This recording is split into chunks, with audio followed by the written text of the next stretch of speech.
एक लड़का करीब 19 साल का था। उसका नाम गौरव था। बहुत ही ज़्यादा चंचल, थोड़ा होशियार, पढ़ने लिखने में माहिर लड़का था। वह अपनी पढ़ाई गांव से दूर रहकर एक शहर में पढ़ाई करता था। गौरव के कॉलेज में गर्मियों की छुट्टी तथा होली की त्यौहार के कारण उनके कॉलेज में छुट्टी होने वाले थे।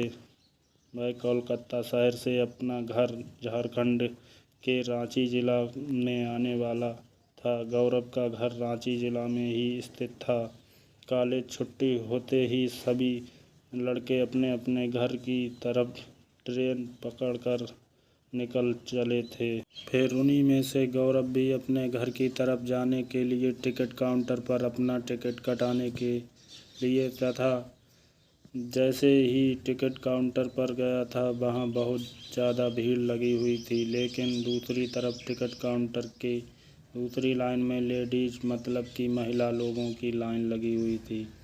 ट्रेन बहुत जल्दी आने वाली थी, जिसका हमसे गौरव को भी जल्दी में टिकट कटाने की ज़रूरत थी। जब टिकट काउंटर पर गया तो देखा कि बहुत ज़्यादा भीड़ होने के कारण वह बहुत पीछे लाइन में लगा था। गौरव को लग रहा था कि अब टिकट मिलना मुश्किल ही नहीं नामुमकिन है, क्योंकि ट्रेन आने में मात्र 10 मिनट ही बाकी थे और करीब 100 लोगों की लंबी लाइन लगी हुई थी। टिकट काउंटर में वह जल्दीबाजी में टिकट कटाने के लिए कोई तरकीब सोच ही रहा था कि उसे एक लड़की दिखाई दिया। वह लड़की भी ना टिकट लेने के लिए महिला लाइन टिकट काउंटर वाली लाइन में लगी हुई थी। वह लड़की की रांची जाने वाली थी और उसके पास पेन नहीं था टिकट फॉर्म भरने के लिए। ऐसे में गौरव के ऊपरी पॉकेट में कलम देखकर वह लड़की कहती है कि कृपया मुझे थोड़ा सा कलम दीजिएगा, मुझे भी फॉर्म भरना है टिकट खरीदने के लिए। उसके बाद गौरव कहता है, मैं लिखने के लिए कलम तो दे दूंगा, लेकिन कृपया करके मेरे भी टिकट बस में भाग लीजिए। आप भी उसी स्टेशन तक जाइएगा जिस स्टेशन से मुझे घर जाना है। तभी वह लड़की पूछती है कि आपको कौन सा स्टेशन पर जाना है। उसके बाद गौरव कहता है कि मुझे झारखंड के रांची स्टेशन तक जाना है। फिर वह लड़की भी कहती है, मुझे भी झारखंड के रांची डिस्ट्रिक्ट रखी जाना है। Short romantic love story. फिर उसके बाद गौरव कहता है कि एक ही टिकट में मेरा भी नाम भर लीजिएगा, मुझे भी टिकट मेले में आसानी हो जाएगी और फिर हम लोग उसी टिकट से अपना सफ़र तय कर लेंगे। लड़की सनी की बात मान जाती है। वह कहती है कि ठीक है, मैं आपका टिकट अपनी टिकट नहीं मिला कर ले लूँगी। फिर गौरव अपने पॉकेट से पैसे निकालता है। उस लड़की को देखा है ताकि वह टिकट उसके बदले भी कटाते हैं। हम दोनों आदमी टिकट लेकर दौड़े दौड़े ट्रेन के पास आता है। जैसे ही ट्रेन में दोनों आदमी चलते हैं, ट्रेन को 1 मिनट में अपना इंजन चालू करके चल पड़ती है। हम साबरा और वह लड़की दोनों चैन की सांस लेते हैं और दोनों आमने सामने वाली सीट में बैठकर बातें करने लगते हैं। हावड़ा स्टेशन से रांची स्टेशन जाने के लिए करीब करीब 8 से 9 घंटे लगते हैं और वह भी ये सफ़र रात का सफ़र होता है। वहाँ से ट्रेन रात में ही चलती है। ऐसे में दोनों को बातचीत करने के लिए मौका मिल जाता है। दोनों अपनी सीट पर बैठकर दोनों एक दूसरे से बातचीत करना शुरू कर देते हैं। गाड़ी चलते ही थोड़ी देर होने के बाद वह लड़की कहती है कि मुझे खाना खाना है, मुझे भूख लगी है। तभी सारंग कहता है, जी ठीक है, आप खा लीजिए, मैं बाद में खा लूँगा, मुझे अभी भूख नहीं लगी है।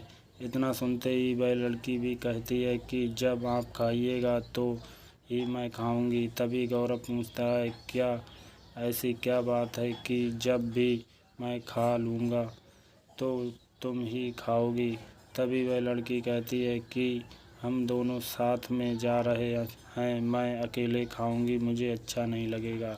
इस कारण मैं जब आप खाएंगे तो ही खाऊंगी। दोनों में बातचीत शुरू हो जाती है और उस लड़की का नाम पूछता है। वह लड़की अपना नाम सुनीता बताती है। तभी वह लड़की कहती है कि मुझे तो आपका नाम पहले से ही पता है। उसके बाद गौरव कहता है कि आपको मेरा नाम कैसे पता चला है? तुम ही कहती है कि आपने अपना नाम और उम्र टिकट बताते समय बताया था और वह टिकट अभी भी मेरे पास ही है, इसी कारण से मुझे आपका नाम पता है। अभी गौरव कहता है कि मुझे तो ये पता भी नहीं है आपको मेरा नाम भी पता होगा, मुझे तो याद भी नहीं है कि मैंने अपना नाम आपको कभी बताया भी होगा। तभी वह लड़की कहती है कि आपने तो बताया था, मैं अभी भी जानती है। रात बहुत ज़्यादा हो जाता है। दोनों अपनी अपनी सीट पर सो जाते हैं। सुबह के 3 बजे नींद टूटती है दोनों की। उसके बाद दोनों अपनी अपनी पानी की बोतल से अपना सामान धोता है और फिर दोनों एक दूसरे से बातचीत करना शुरू कर देते हैं। ऐसी बात करते करते सुबह 6 बज जाते हैं। दोनों की ट्रेन अपना गंतव्य स्टेशन पर पहुंचने वाली होती है। दोनों सोचते हैं कि अब तो हमें एक दूसरे से अलग हो जाना है। गौरव वह लड़की बहुत पसंद आती है, मतलब किसानों और बहुत पसंद आती है, और साबरा को भी गौरव बहुत पसंद आता है। लेकिन दोनों बिना कुछ बात किए एक दूसरे से जाने के लिए तैयार हो जाते हैं।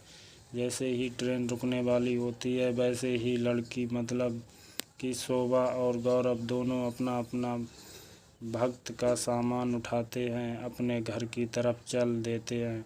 जैसे ही साबरा और शोभा दोनों अपना अपना घर पहुंचता है, उसके कुछ देर बाद गौरव के मोबाइल पर एक कॉल आता है। गौरव अपना मोबाइल से कॉल रिसीव करता है और कहता है कि आप कौन बोल रहे हैं?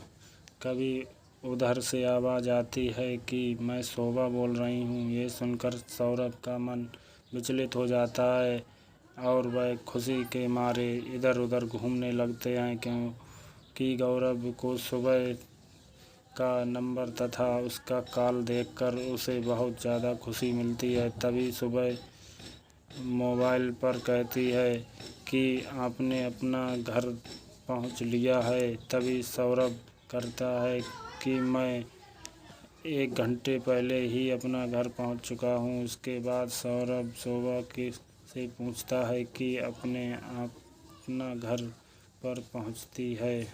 तभी शोभा कहती है कि मैं भी 1 घंटे पहले ही पहुंच चुकी थी, मुझे नहाने और फ्रेश होने में टाइम लग गया था, इसलिए मैं 1 घंटे बाद फ़ोन कर रही हूँ। अब दोनों में खूब अच्छी तरह से बातचीत होने लगती है। दोनों मिलकर हम दिन भर रात भर मिलकर बातें करते रहते हैं और आप दोनों को एक दूसरे से काफ़ी ज़्यादा मित्रता और एक दूसरे से प्यार होने लगता है। रखना एक दूसरे से मिलने के लिए एक दिन जरा सी स्टेशन पर बुलाया और स्टेशन के बाजू में एक पार्क था, वहीं दोनों एक दूसरे से मिलने का समय भी फिक्स किया था। फिर दोनों मिलकर राती कहाँ से बातचीत करते हैं। दोनों एक दूसरे को समझते हैं तथा एक दूसरे को प्यार अथवा किस करते हैं। उसके बाद दोनों अपनी शादी के लिए अपने अपने घर वालों को कहते हैं। घर वाले दोनों के घर वाले से बातचीत करते हैं और शादी के लिए राज़ी हो जाते हैं। यह सुनकर सोने का मन में खुशी का ठिकाना नहीं रहता है और अपनी शादी के बारे में सुनते ही दोनों को खूब जमकर बातें करने लगते हैं। उसके कुछ ही देर बाद दोनों की शादी हो जाती है और फिर दोनों एक दूसरे के साथ उसी तरह सेवा से एक परिवार के साथ रहने लगते हैं। दोनों का रिश्ता एक बहुत ही ज़्यादा बेहतरीन और बेहतर ढंग से निभाया जा रहा था, क्योंकि दोनों एक दूसरे से बेहद ही ज़्यादा प्यार करते थे।